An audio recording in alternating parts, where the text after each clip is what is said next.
歡迎光臨 Super 廚房，請點讚、分享同埋訂閱。紅蘿蔔去皮清洗乾淨之後切片備用。四季豆去頭去尾，切段。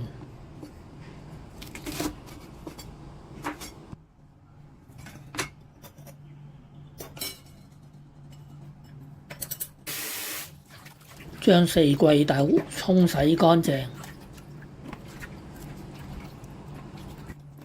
蒜頭切為蒜蓉，薑切薑米。將蒜頭同埋薑米撈埋一齊，揾刀切碎佢。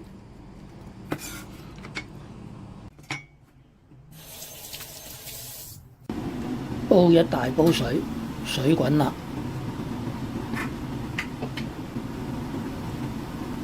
放入四季豆、紅蘿蔔，略為炒佢一炒，跟住就冚蓋焗大約10分鐘。已經過咗10分鐘啦，咁我哋就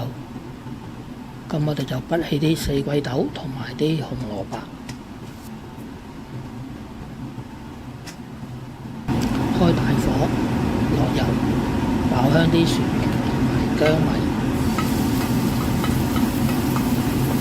聞到啲蒜蓉味啦，咁我哋就放埋啲四季豆同紅蘿蔔落去炒。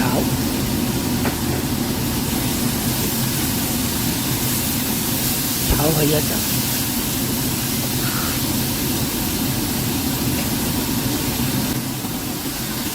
加入少少水，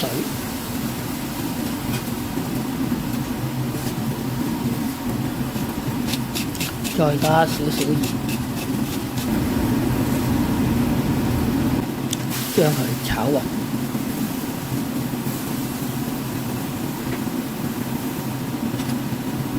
再焗多佢一陣，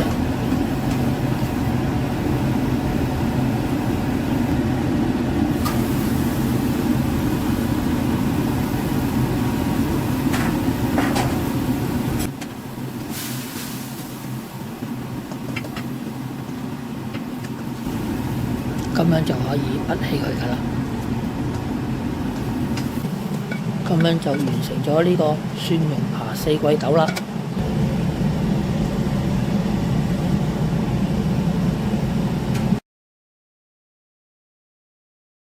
睇完片之後記得俾 like、分享同埋訂閱。我仲有大量嘅煮餸影片，可以登入下邊 info box 參觀。